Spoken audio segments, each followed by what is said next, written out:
I was saying to Ann Coulter the other day, I'd love to have you come and do a talk at one of our meetups, but you're a woman. I don't know how to do that. Maybe you could wear a burqa or something. Or you could do a video.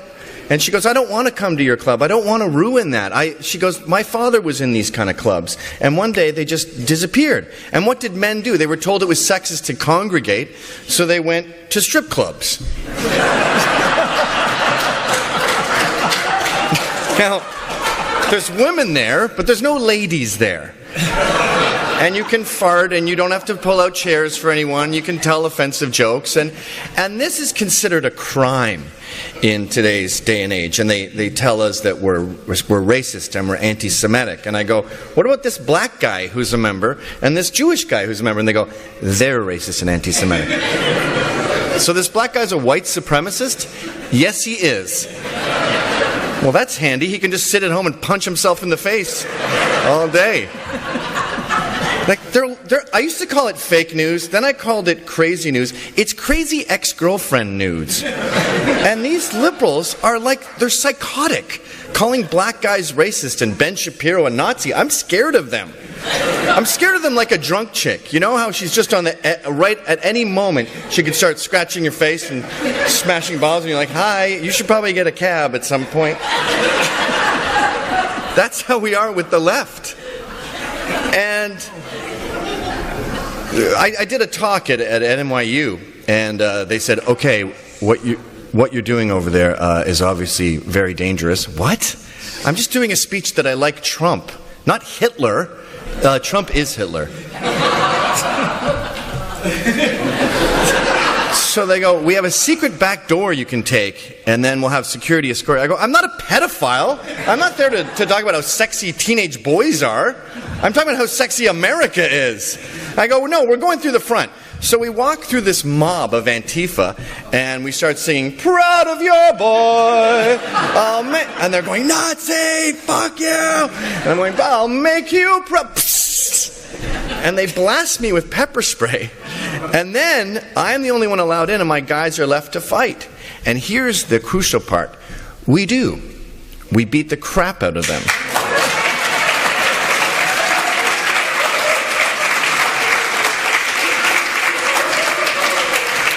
And I couldn't see. I had been whisked in, but I talked to two of our guys who were arrested, and I go, how was that? Are you okay? And they go, it was really, really fun.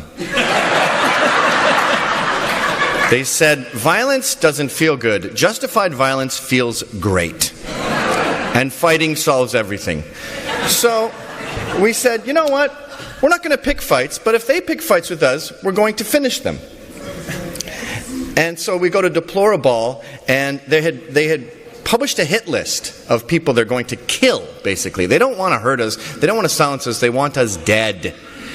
So I notice them on this list, and I see them talking on their phone saying, yeah, they're coming down now. And I think, we're in a climate where it's just such a given that the right is evil and the right are all Nazis. They can just sit there and talk on their phones about how they're going to get us. Yeah, here he is, he's walking. So I grab that guy's phone, I throw it away, I just lick his face. And I shove him. And he's like, did you just lick me?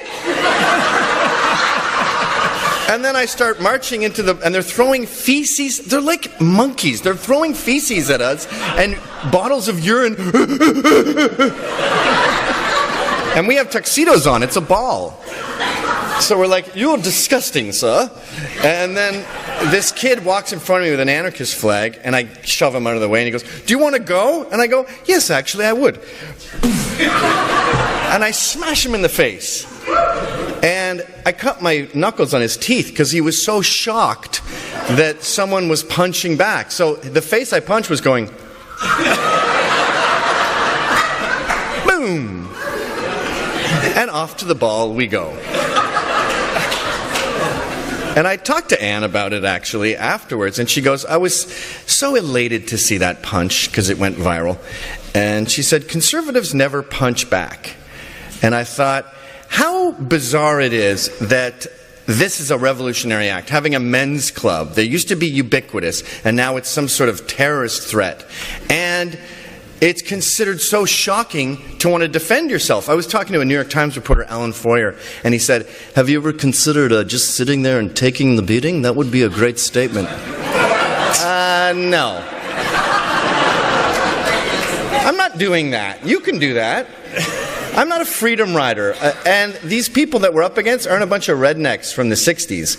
These are crazy ex-girlfriends. You look at the things that get confiscated by the cops, like the Portland Antifa, and there was a knife that's a T-shape. Like, a normal knife isn't good enough for you? You need a T-grip to really get into my jugular and cut my head off? No wonder you're in bed with ISIS. No wonder the far left is so happy to join jihadists in their crusade to burn America to the ground. You're deranged. Trump derangement syndrome is real. So it's sort of like the trans bathrooms where you say, why do you think it's such a big deal that someone else is in your bathroom? And I go, it's not a big deal, but I'm going to stay and fight it. It's like if you said you were me. That doesn't really bother me, but I'm not going to let you do that. You're not me.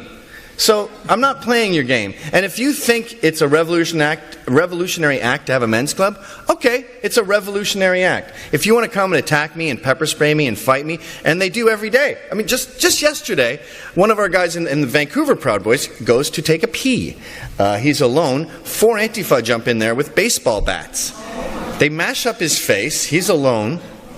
And he comes out and he says to the staff, you called them, didn't you? And she goes, I don't know, maybe. And she goes, call the cops. And she says, no. And she goes, you make me feel unsafe with this black and yellow shirt. And then the story came out just while I was over there. Ezra showed me on his phone, and it said, Proud Boys make staff of bar feel unsafe. Yeah, the guy with his face hanging off made you feel unsafe. Sorry about that. Won't happen again. But instead of being thwarted by all this conflict, we find it kind of inspiring. It's kind of fun. These people are so soft after being placated for all of Obama's term that they're easy prey. When we fought these guys, these Antifa kids in New York, who are all just professors' sons, who are Marxists because Daddy told them to, I mean, it feels sexist to beat them up, because when you punch them, it feels like a girl. Their faces just cave in. It's like paper mache. In fact, one of our guys we nicknamed Friar Tuck, he said, I felt bad as I was plowing through them. It's only fun to beat up the first 3. The subsequent ones chip away at your soul. So the moral of the story is, we're going to continue being normal, because that's a revolutionary act. We're going to continue being proud of ourselves. We're going to continue getting married, living in the suburbs, having kids, and loving America. And if that's a revolutionary act, then I'm a revolutionary. Thank you very much.